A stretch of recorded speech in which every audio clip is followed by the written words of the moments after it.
Find Mercy Radio, 101.7 KJDM, Lindsborg and Salina, 105.7 KMDG Hayes, 88.1 KRTT Great Bend, 88.1 KVDM Hayes, 89.1 KGOH Colby, and 107.3 K297AI Hill City. We've got our Care-a-thon goal of $125,000.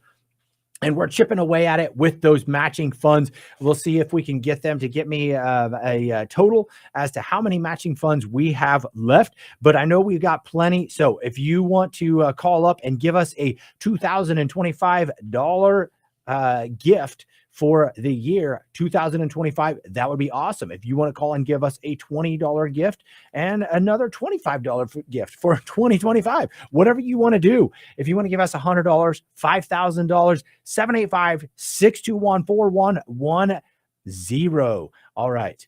We've got Ethan Lane coming in here. Well, he's actually already in here. I also want to find the next trivia questions. I'll have Ethan read the trivia question. We'll see how good he is at his English. And get ready. Call 785-621-4110. Don't read the answer. So you want me to tell them which one it is first and then read the question? Okay. This is what it was like having him in class, folks.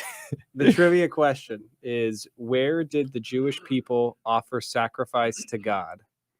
We've got A, Bethlehem, B, Nazareth, and honestly, you're going to have to tell me what C is. I don't know if Shiloh, and D, Jerusalem. Read it again. I always do it twice. Okay. Where did the Jewish people offer sacrifice to God? We've got A, Bethlehem, B, Nazareth, C, Shiloh, and D, Jerusalem. 785-621-41. Do you know the rest of that? I don't. 10. I say it often enough, but every now and then I have to look for the paper because my mind just goes blank. Call in, and you can also text that number if you want to give Ethan a question. So Ethan is he's going to be speaking about money, media, and ministry, the making of faith-driven finance. So he is our lead guy who designed and comes up with the episodes for faith-driven finance. So that's pretty awesome that he's in here with us. Ethan was born and raised in Hayes. He's married to his beautiful wife, Emily, and they welcomed their first baby girl this past summer. Her name, they didn't put it on her, but her name's Elsie. She's adorable. He's a financial planner who helps individuals, couples, and families plan for their future while being good stewards of God's money. How's it going, sir? It's going good. Good. Anything new that you need to tell us about, or? Nothing crazy. Elsie's getting older by the day. She's just about to start crawling, so that time's going quick. But outside of that, nothing else. Okay. Well, let's dig right into it then. What made you, well, actually, back up. Mary Schrader, congratulations. She is our trivia winner. Where did the Jewish people offer sacrifice to God? Jerusalem. So 785-621-4110 to give us your pledge. Congratulations, Mary. We'll get you put into that drawing. Now back to Ethan. What made you decide to open your own financial advisory firm? Yeah. So, I mean, it's a really loaded question. I've had the firm for about 3 years now. And, you know, obviously I could give you the basic answer of to make an impact, to do all those things. Right.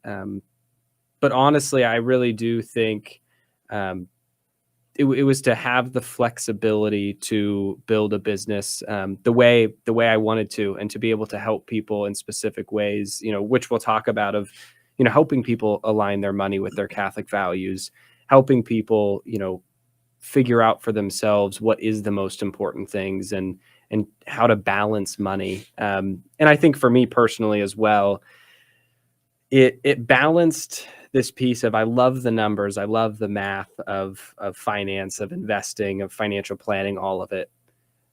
But I also get the piece of just being personable and talking with people and getting to build relationships and learn about what's important to them, their goals, their values, you know, getting to know about their kids, their grandkids, right? What they want to do with their life. And for me, that's just been so awesome that I have a career that I can be so impactful, but can also, you know, allow me to have the numbers, allow me to dig deep, allow me to have that knowledge, but then to relay that, simplify that, into a way that people can understand and actually take action on in their life. Yeah, I'm gonna back you up for just. Did you really just say you love math? I do. Oh my goodness. No, I didn't know anybody that like. I think I even know some math professors that don't love math, but Maybe. no, I know one that actually really loves math. So that's I'm glad there are people out there that actually love math, and that's all I took out of what you just said. I'm just kidding. No, such a blessing to have young adults like you starting up their own businesses, and especially for that purpose. Like you said, like I get to interact with people, get to know them, their families. Such a wonderful thing that you're able to do in our community. So thank you very much for that. As you're trying to decide how, what's God want me to do, and you're like, well, I think I'm supposed to start my own business. Are there moments then along that where God kind of confirmed it for you, that like, hey, yeah, this is the path that I want you to go down? For sure. Yeah, I think, I was right before college. I didn't know exactly what I wanted to do yet. And that gave me a little bit of like nervousness, a little bit of fear. And oddly enough, I think God was working in his own way behind the scenes, because I did get very interested in finance, investments towards the latter part of high school, and didn't really know it at the time that like that could be a career choice. And it actually came from, obviously I was in high school, so was just kind of starting that education, and made a lot of financial mistakes myself. Obviously, they were smaller financial mistakes if we're talking about investing or anything like that, because I wasn't making a lot of money, right? I was working. You had $100 to your name. Correct. Exactly. But from learning from those mistakes, I think that's where I really learned my passion for teaching others, right? It was almost that I learned these lessons. And one of the best ways, you being a teacher, one of the best ways to learn something deeper yourself is to attempt to teach it to others, right? That's a good way to put it. Attempt. Exactly. Yeah. So, as a part of that process, that really gave me, the excitement of being able to teach others and take them on that journey, which then going into college, I really had that, I had that anticipation and that excitement to be able to start learning this as a career. Now, at that point, I had no clue that I was going to go out there and start my own firm. And that kind of came a little bit later in college, and realizing that, I wanted to do things a little bit different. But yeah, there's definitely moments now, especially kind of getting through this initial phase of owning the business, that, just seeing myself help people through those good decisions, or help people help someone stop from making a bad decision, probably even more so. Yeah. And impacting the people that really, really do need the help, I think has been those confirming moments of there's a reason that I'm doing this, the value that I'm providing to people. And honestly, just it feels really good to know that you're making an impact like that. Yeah, awesome. And didn't it kind of start with your friends? Like, Exactly. hey, dude, you're checking this stuff out. And give me some insight here, buddy. Yeah, exactly. Yeah, back in high school, that's kind of where it started, and it's just grown from there. Were you making extra milk money? No. At that point, not at all. Okay. I want to break in and thank an anonymous donor for a $250 donation that becomes $500 with our matching funds, and Carla Emmett for a $100 donation, which becomes a $200 donation. Thank you, both of you, that anonymous donor and Carla Emmett, for your donations, and thank everybody who gave us those matching funds to start with. We'll get you an update really quickly. I'm actually going to type it into my computer right now and ask them to update me on the matching funds. So we will let you guys know how much we have left, but I can tell you that we do have some. So if you just keep calling in 785-621-4110, we'll get you connected. We'll take your donation, and then we will put it out there so that you guys can make sure that we keep our evangelizing efforts going. All right. I also want to thank Chris and Nicole Corsair, who just donated $2,000. So that is a $4,000 donation due to those matching funds. And also want to congratulate them on their son's graduation this year. He's friends with my son. And so thank you guys very much. We really appreciate it. And we ask that if you're listening, you would partner with the Corsairs, partner with myself, partner with everybody who supports this station, and call 785-621-4110. We're going to get back to talking with Ethan Lang about money, media, and ministry, the making of faith-driven finance, which is one of our produced shows here. So first, before we get to all of that, in that show, I guess, we obviously faith, finance, it kind of gives itself away. Yeah. But how has the Catholic faith and Catholic values influenced how you advise others? For sure. Yeah. And I think, it's really cool to be able to touch on this show, because I think there's something very unique about it and how it's grown even since the time that we have started it. And it's really almost this understanding of whether you're Catholic or not. There's like these general, when we look at the Catholic faith, obviously it's built on natural law to some extent. And from that, it's helped me understand that, using the Catholic values that are important to us all, and applying those to our financial life. Sometimes we like to separate and box off, different areas of our life of like, oh, here's my faith, but my finances are over here and there's something else. And that's where it's been super impactful for us.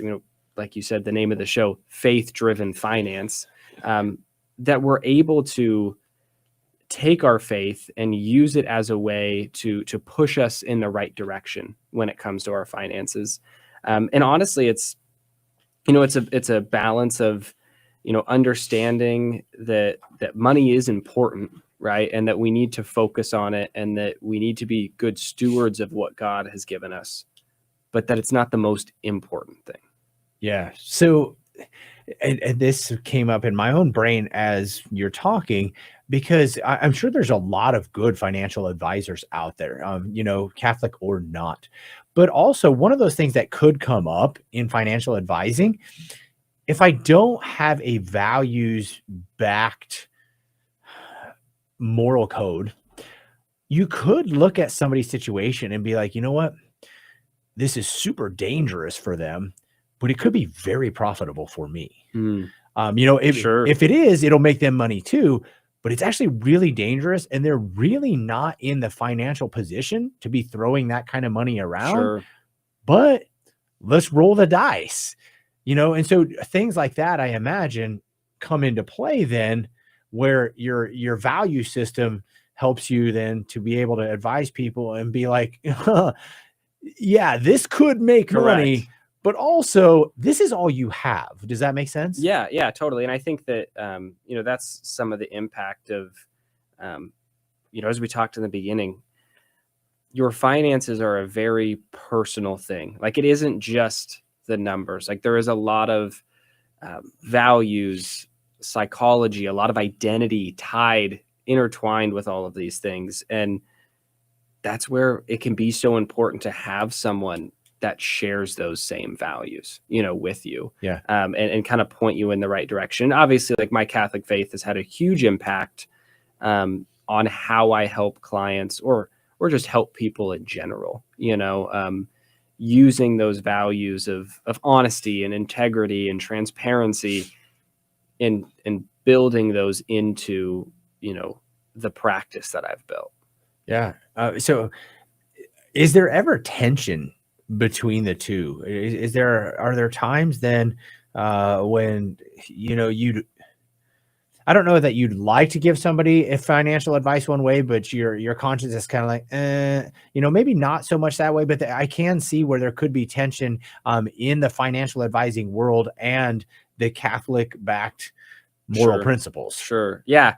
Yeah. I mean, I think there's two pieces to that question. I would say probably it's not that common as you would think, that there's these two conflicting ideas that, have major moral repercussions against them.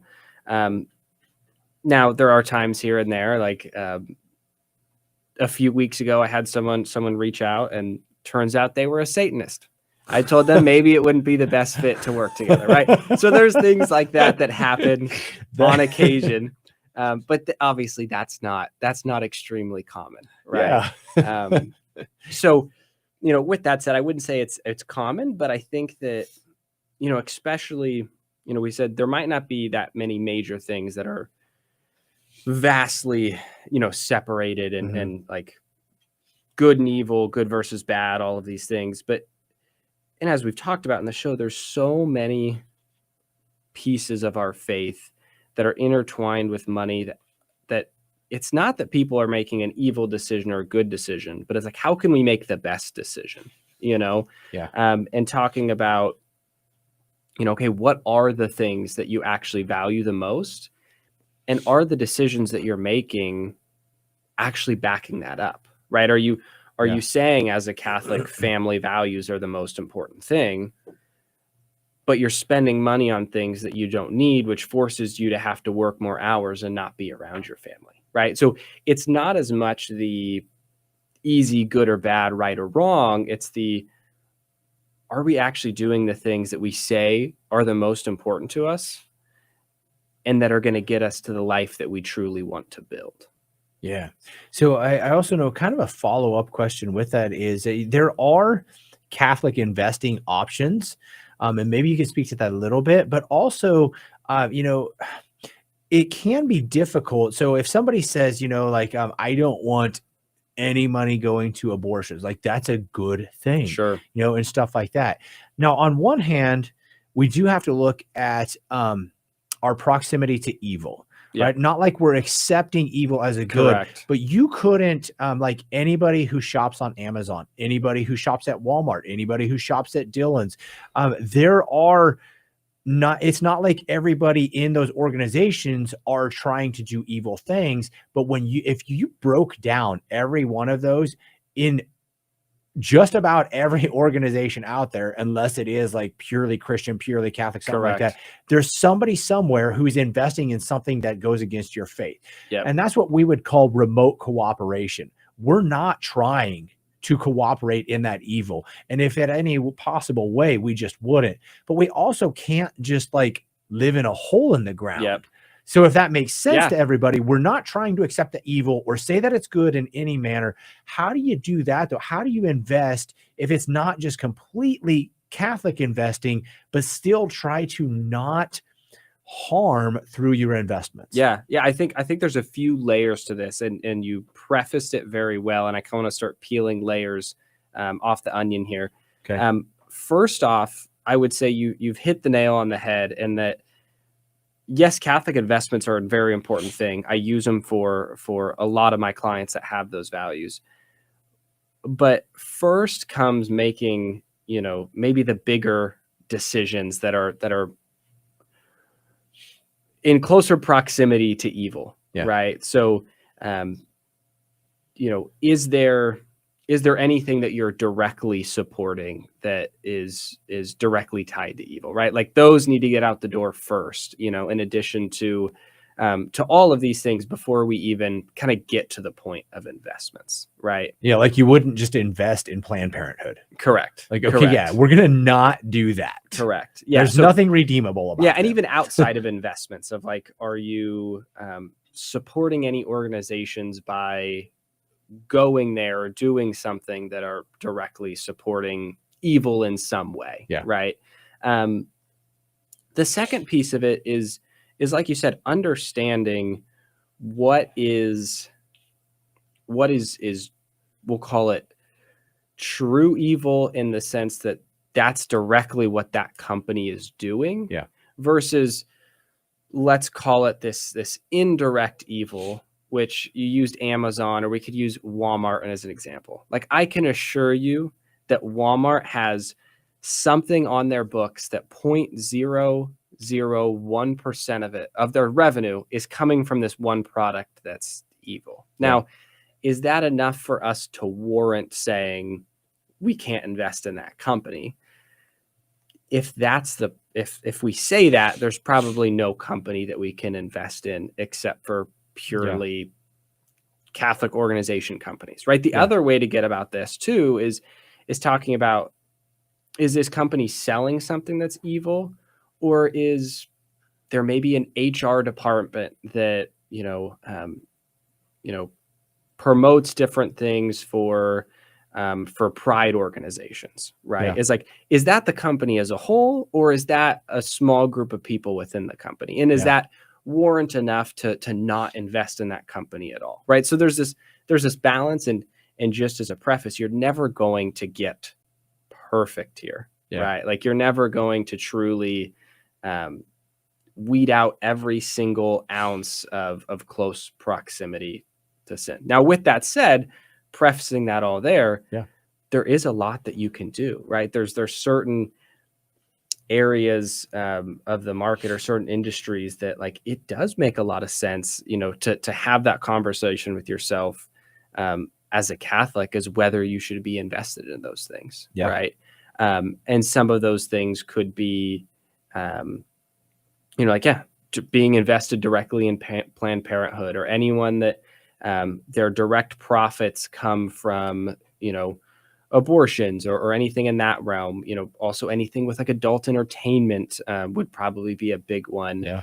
Anything with, drugs and alcohol, anything with nuclear weapons, or anything of that sort is probably, we could say, probably not the thing you want to be investing in, right? And there's a lot that you can do to basically help exclude those companies from your portfolio. Yeah. Thank you very much for helping us to understand that better.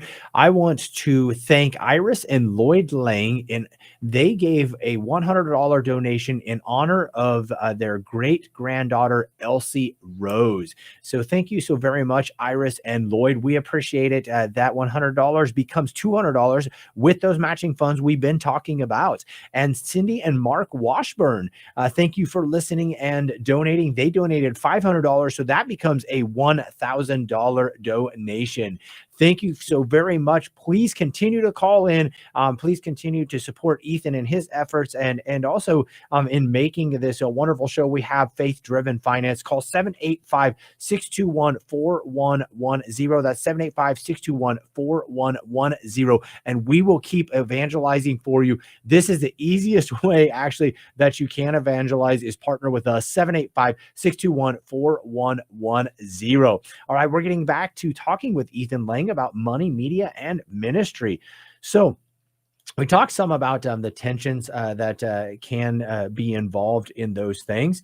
Now maybe we can talk some more. You can either keep going with that, or we can start talking about other questions that you receive while giving advice. Yeah, I would say, obviously there's a plethora of questions that people have about their finances. I would say probably the most common one, which is a totally justifiable question, is, am I on track? Right? Am I okay? Am I doing okay? Am I ahead? Am I behind? If not, what can I do? Right? And obviously that's probably the most common question, just because, sometimes, there's a lot that advisors, the industry at large, can do to help people understand if they're on track.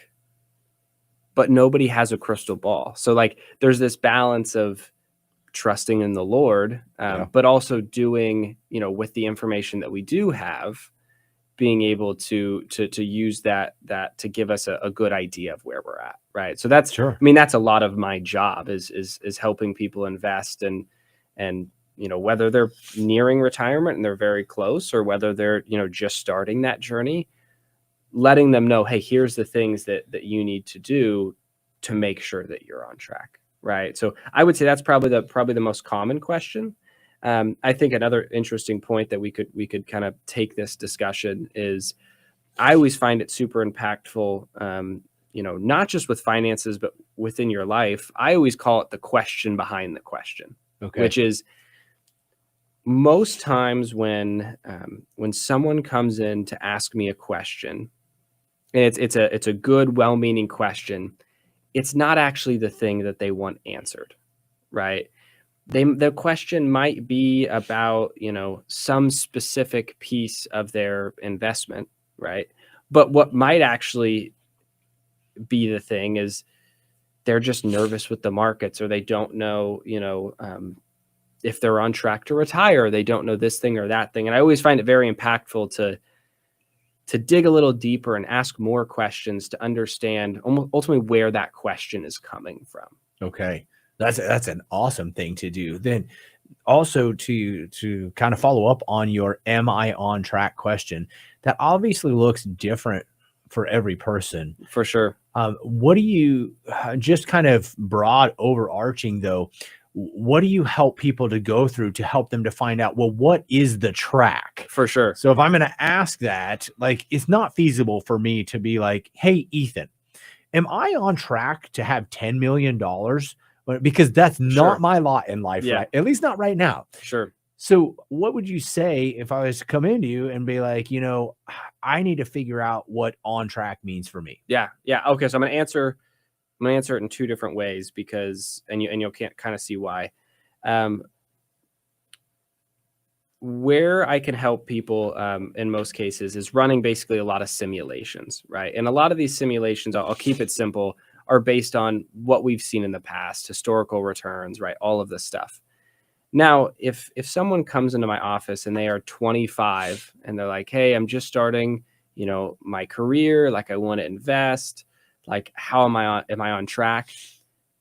They're 40 years away from retirement. So like us focusing on long-term projections aren't valuable, right? Because for that person, I'm going to say, okay, well, you're either going to die broke or you're going to die with $113 million, right? Because that's how wide those guardrails are based on what the future holds from what we know of the past, right? So for that person, for someone early in their journey, it's more what percentage of our income are we saving, right? Like, are you making good financial decisions? Are you staying out of credit card debt? Are you saving up money so you can buy your cars in cash, right? All of those decisions that are more focused on the present than focusing on the future, right? Because there's so much unknowns in the future.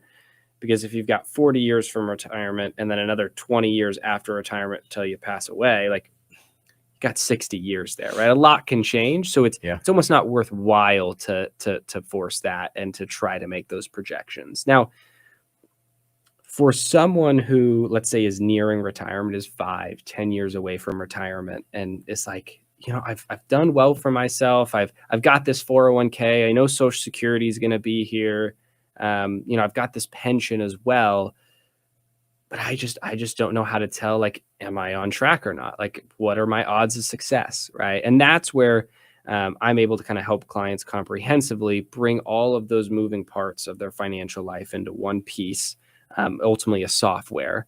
And from then it runs a simulation, right? It takes 10,000 scenarios of the best markets we've ever seen and the worst markets we've ever seen to give you an idea of like where you're at. And then it'll ultimately be able to spit out, a number of saying, hey, 99% of those simulations, you succeeded, right? Which can tell someone, oh, wow, like it's pretty good chance. I'm on a good chance, right? Like obviously no one has a crystal ball, so no one could tell you for certain, right? And no one can guarantee you. And probably if someone's trying to guarantee you something, maybe you should run in the other direction, right? But we can use, the history, the data that we do have to make the most well-informed decision possible, right? If anyone does have a crystal ball, I will hire them today, contact me, you'll have a job for the rest of your life, right? But that's just not the case. So in that scenario, helping people understand, like, or maybe based on everything we put in, they have a 60% chance of success, right? In that scenario, we might look, okay, well, what things can we change, right? If you until you retire, if you invest $500 more per month, how does that change things, right? Or, okay, we said you're going to spend $7,000 a month in retirement. What if it's only six? How does that look, right? Or saying, hey, when the markets go down, we're just going to spend a little bit less in those scenarios, and then we can spend a little bit more in the years the markets are good. How does that change your odds of success, right? If you retire 2 years later, how does that change? If you all these plethora of different decisions, now we can go and look at how do these things change our odds of success in the future.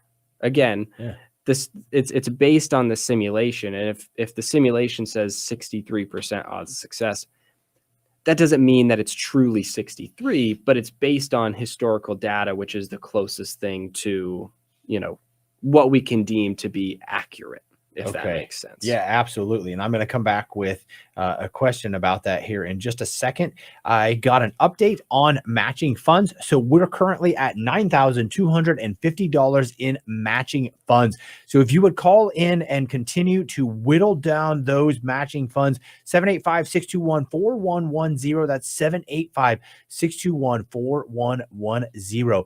I've been asking for, still haven't got it, but I think we are out there. Let's get a $5,000 donor. See if you can do it this hour, and you would take us down to $4,250 if you could do that. 785-621-4110. That donor's out there somewhere. And if it's not you and you can donate something else, same number for you, 785-621-4110. We accept all donations and we put them to good use so that you can help us in our evangelization efforts. I'm also going to get to our next trivia question. Do you want to read this one too?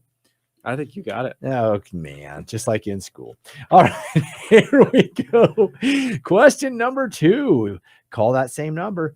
What was used as a sacrifice during the Passover? Was it Ethan's bad attitude? No, I'm kidding. Was it A, goats, B, lambs, C, doves, or D, cows? What was used as a sacrifice during the Passover? A, goats, B, lambs, C, doves, D, cows. 785-621-4110. That's 785-621-4110. Just really quick, is Elsie talking yet? Saying word, like not real words, but mumbling a ton. Oh, okay. Jabbering, mumbling all the time. You got to call her. We'll put her on the air and just let her jabber. Exactly. Babies are the best. All right. Now back to other serious stuff. So right before we broke there, you were talking about looking at historical data. Yep. Which is awesome. And I think something that you've talked about before, which maybe is really good to repeat, is when we're looking at historical data, let's say that we've invested and all of a sudden 2008 hits. Sure. What's the worst thing we can do in that situation? Sell. Okay. Don't do any knee-jerk reactions. Yep. And so can you follow up on that a little bit and give us some insight into why not to be an emotional investor? For sure. Yeah. And I wish, obviously, if I could show this statistic, I don't have it in front of me, but there's a lot of statistics online, and you could look this up right now and find something.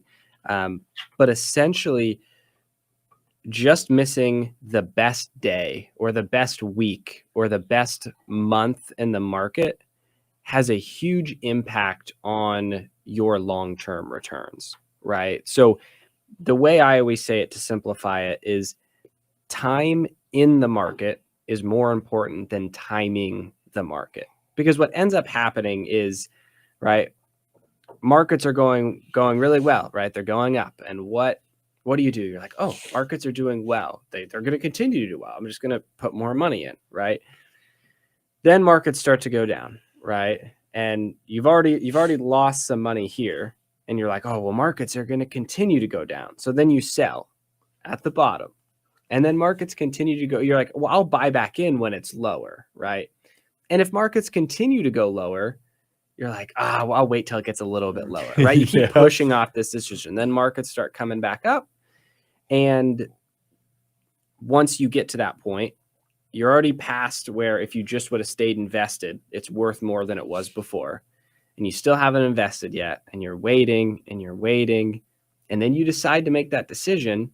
And it's like you would have made more money just having that money in the entire time, right? So really, like, kind of prefacing that is just not making those knee-jerk reactions, right? Building a portfolio, right? Working with someone to help you build a portfolio that aligns with not only maybe your values, but also your risk tolerance, like the risk that you're willing to take. Like, obviously your portfolio is going to be diversified. You're not putting all your eggs in one basket, but there's still going to be those fluctuations, right? And the one thing that ruins it all is making a bad decision at the wrong time, right? So almost having an idea of, and a lot of that comes from people not being educated on that can actually happen, right?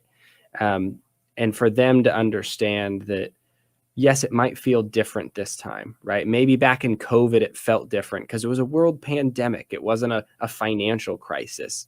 So this time it's different. So I need to sell this time. Or in 2008, it's real estate. Like, oh, this is different than ever before. It's real estate.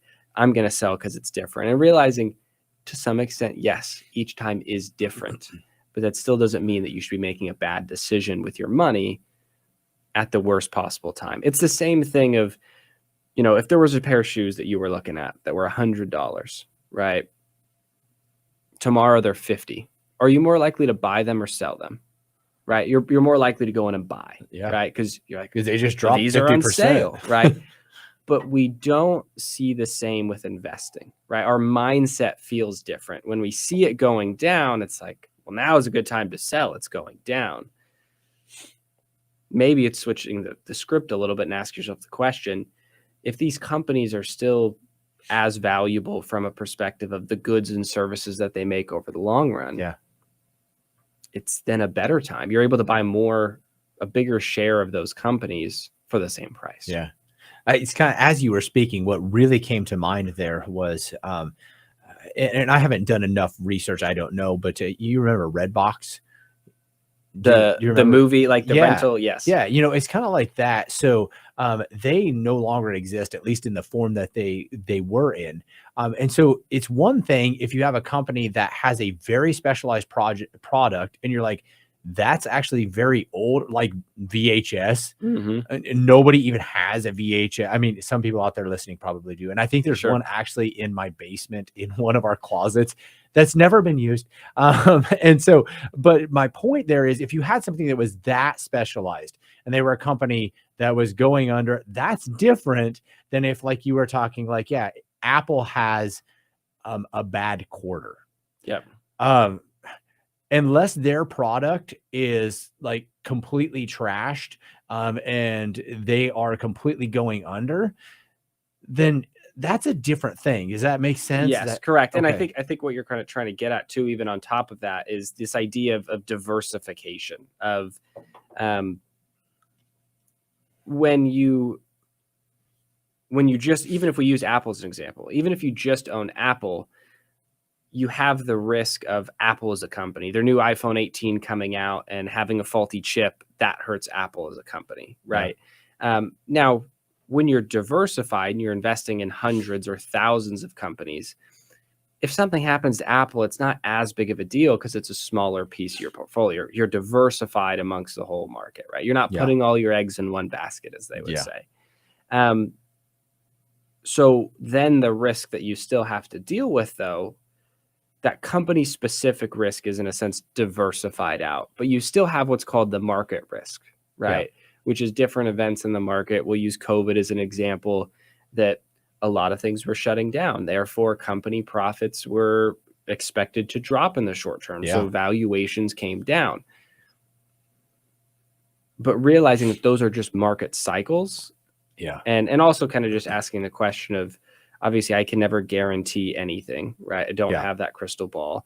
But you also ask yourself the question of, what's the likelihood of, if you're investing in, 1,500 of the largest companies in the United States, what's the likelihood of every single one going bankrupt? Yeah, exactly. Probably have anarchy on our hands at that point. And at that point, maybe you don't care about your money, you've got other things to worry about. Preface that with, that doesn't warrant making bad decisions in any means, but it that's where the importance of diversification ultimately comes from.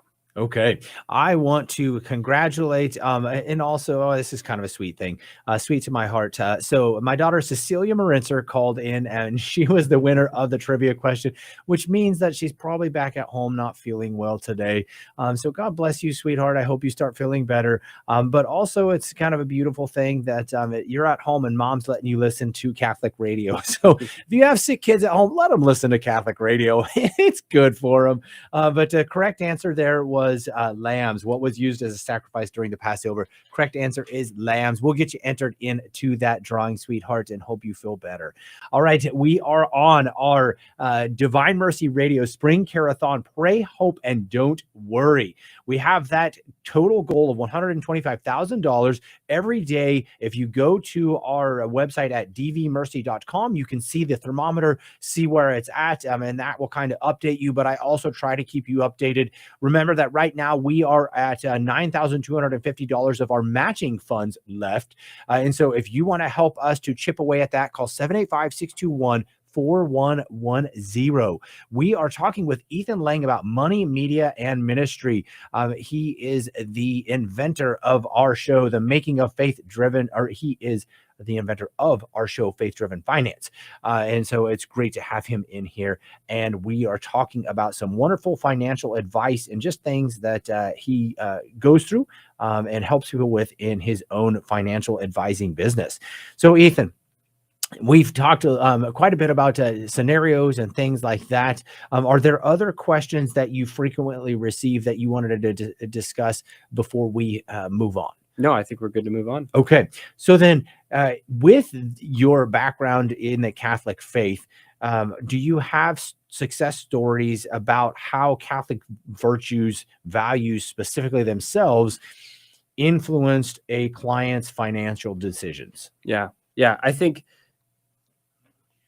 I'm always super impressed by the happiness and joy that those people have that are really deep in their faith, right? And are also making smart financial decisions for themselves. And again, that's back to what we were talking about before, is like when we look at Catholic values, even for an outsider looking in that maybe isn't a Catholic or doesn't even believe in God altogether, the values that Catholics hold are just good life values in general as well, right? You and I both know actually being in the Catholic faith is so much deeper than just those values. Yeah. But,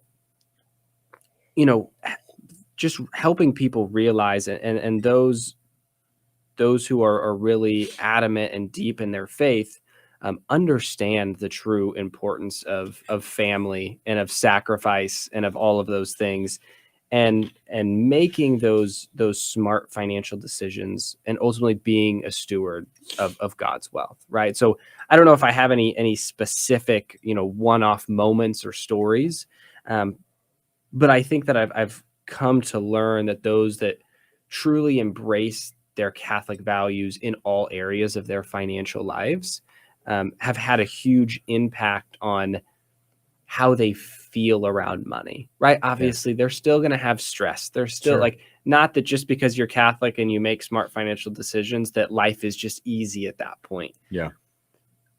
But it's a little bit easier when you have that North Star, when you have that realization that, money isn't the end goal. Just this number isn't the end goal. And it's deeper than that, right? And then also realizing what is truly important, and that money is just a tool to help us get there. Yeah. And I think definitely, as you're saying that, what does help is when you have trust in God, that's going to spill over into other things. Correct. And trust often, I was talking about this earlier, there are some blind elements to our faith where we have to just go, okay, well, I know God, I believe in him. I believe he's going to take care of me. Mm-hmm. So even though I can't see the outcome of this, whatever, let him take it. Sure. Same kind of thing there in our investing. If we've met, let's say if somebody comes to meet with you, and it's like, okay, well, I met with Ethan. We put out a plan. It's a good plan. Yep. I knew it to be a good plan then. It's a good plan now. Although things are going down, why would I jump ship with a good plan when that was the plan. You know, like, Correct. and so if that makes sense, that trust can spill over then into other places and help us to look at things critically rather than have those knee jerk. Yeah, exactly. When you can take the balance of, let me control what I can, understand what I can control and what I can't control. Focus on what you can control, make the decisions that align with that, and then being very good at leaving the rest up to God.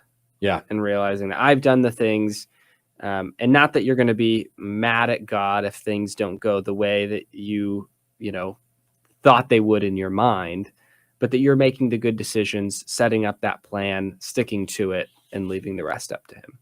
Yeah, fantastic. You're listening to Divine Mercy Radio's Spring Care-a-thon. Pray, hope, and don't worry. 785-621-4110 for your donations. That's 785-621-4110.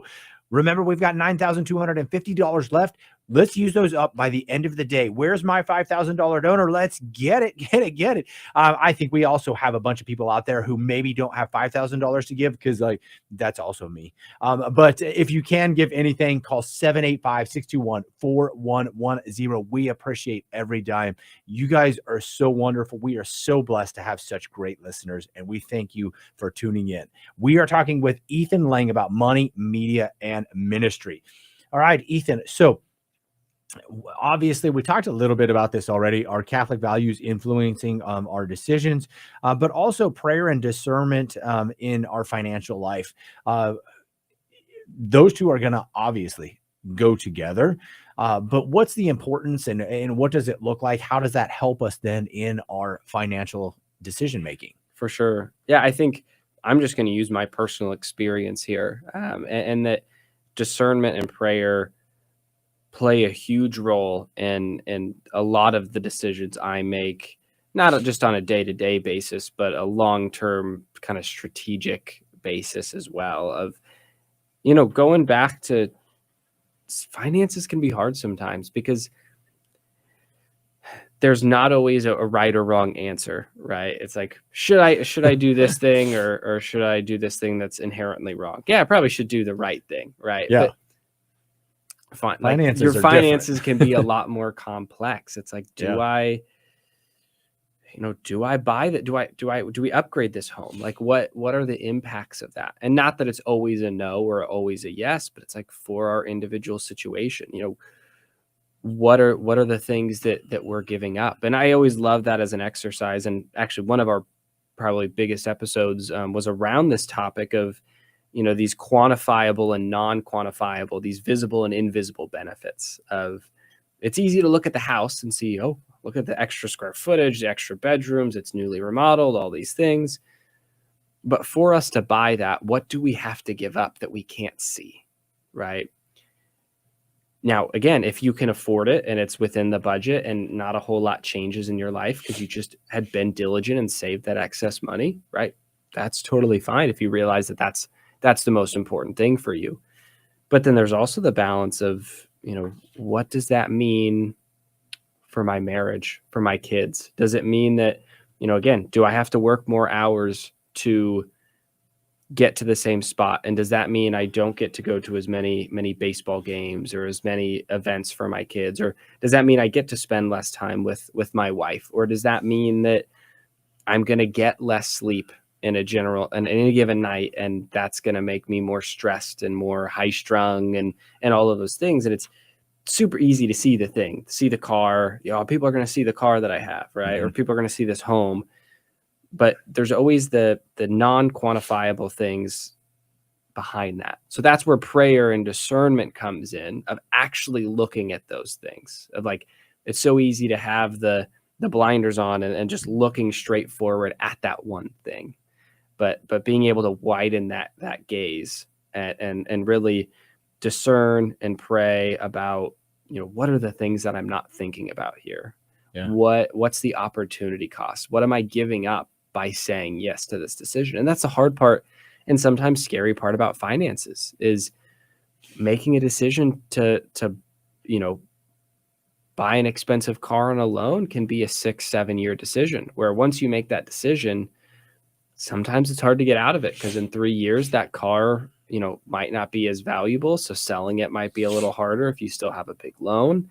Same thing for a home. If you're setting yourself up on a 15 or 30-year mortgage, again, not saying that taking out a mortgage is a bad thing, but it's warranted that because those decisions have long-term impacts. Yeah.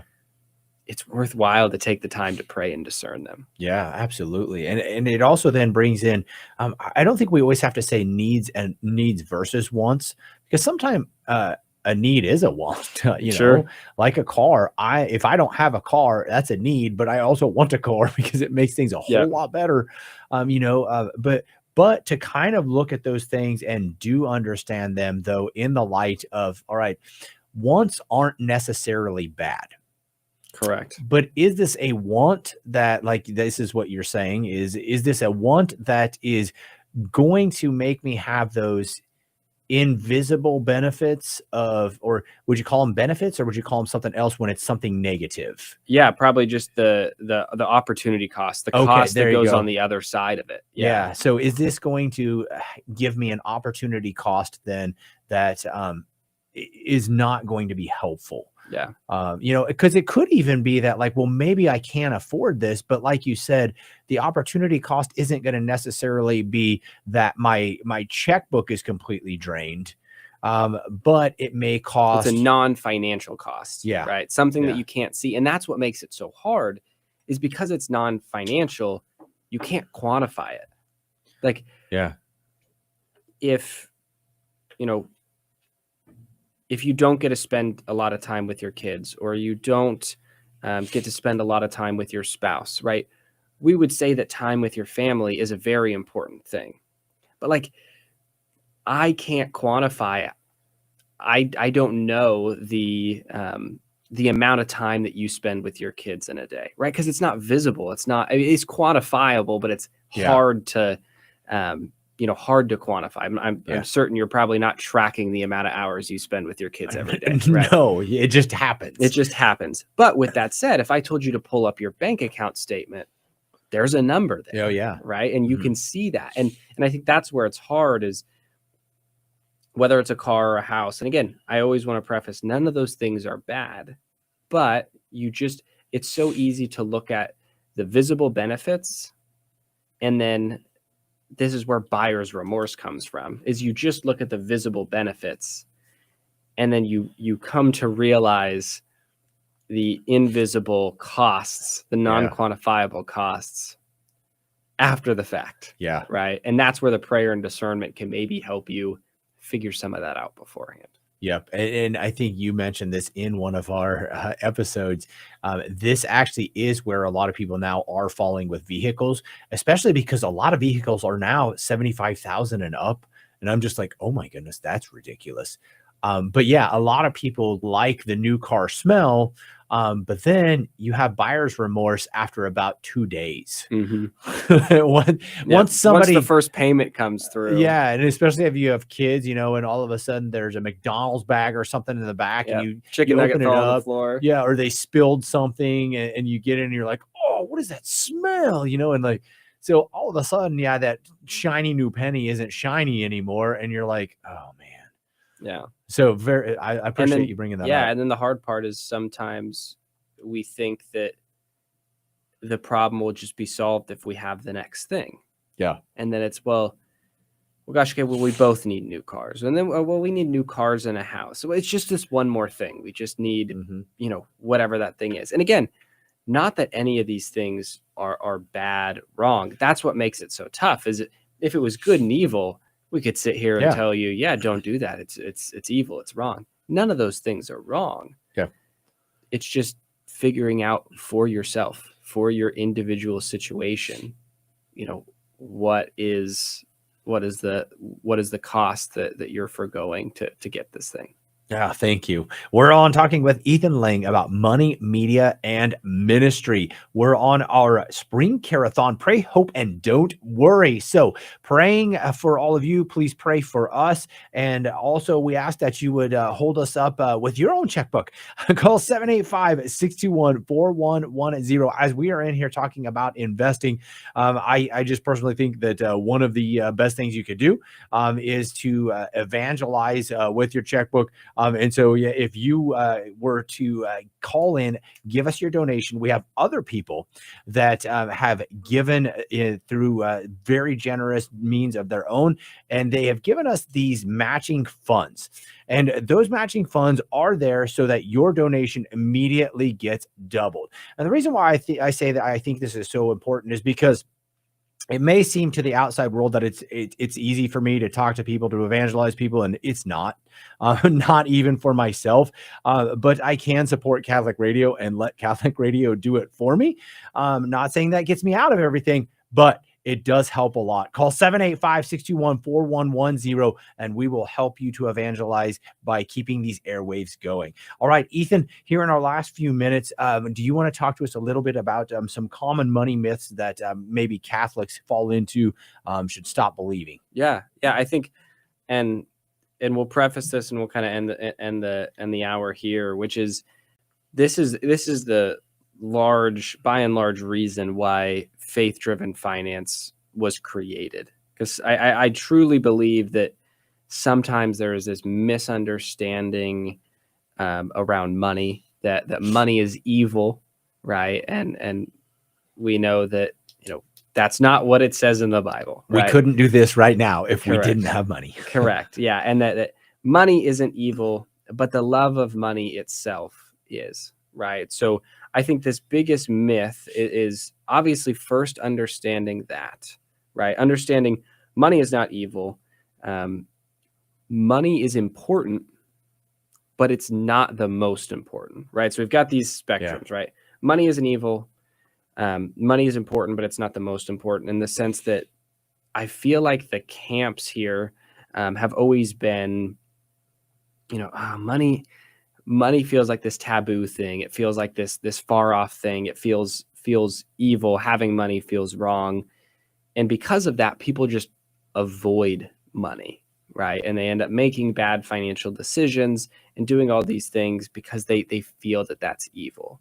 Money is an amazing tool, right? And money is this tool that allows us to be good stewards of what God has given us, right? And you brought it up precisely, that this radio station wouldn't be possible if it wasn't for a Care-a-thon like this, where people are being generous and being good stewards of the money that God has given them to donate, to give back, so that this message can be spread, right? And I think that is that myth for people to just stop believing in is, no, I should be caring about money, but I should be caring about money, not for money itself, but for what I can do with it, right? And again, not that a car is bad or a home is bad, but that I can spread this message, right? And that could be spreading this message by donating to the Care-a-thon. This could be spreading this message by, making money to be able to support your family, so that you can, teach your kids those values, right? There's tons of things here, but just understanding that, like, you caring about money is not a bad thing. You making money important is not a bad thing if the purpose and the value behind it is true and good. Yeah, absolutely. Awesome. Thanks, man. We really appreciate it. Any closing thoughts before you leave us today? I would say just in general, if you're wanting to learn more about, what we do in faith-driven finance, we have episodes that release weekly. Also, if this is the first time you're hearing about faith-driven finance, we have all the episodes on the Divine Mercy Radio app, as well as any of your favorite podcast platforms. So if you listen on Apple Podcasts or on Spotify, all of those historical episodes are there for you to listen to. So you can scroll through, find a topic that's applicable to you in this time, and give it a listen, because I think it will not only help you in your knowledge of personal finances, investing, and all of those things, but it'll also help you align that with your faith and have a better relationship with money. Awesome. Instead of doom scrolling, go scroll through our episodes. Exactly. There you go. Ethan, thanks, man. Say hi to your family. Will do. All right. Have a great day. You too. All right. We were listening to Ethan Lang, and he is the creator of our local show here, Faith Driven Finance. As he said, you can go find those on our different platforms. We are listening to our Divine Mercy Radio Spring Care-a-thon. Pray, hope, and don't worry. We still have that goal of $125,000. We've got $9,250 left in our matching funds. Let's use them up. I still think we can get a $5,000 donor in here. Let's see if you're out there praying that you'll show up and help us to just chunk that thing in half. All right, here we go. 785-621-4110. That's 785-621-4110. You're listening to 101.7 KJDM Lindsborg and Salina, 105.7 KMDG Hayes, 88.1 KRTT Great Bend, 88.1 KVDM Hayes, 89.1 KGOH Colby, and 107.3 K297AI Hill City. We'll be back after the break.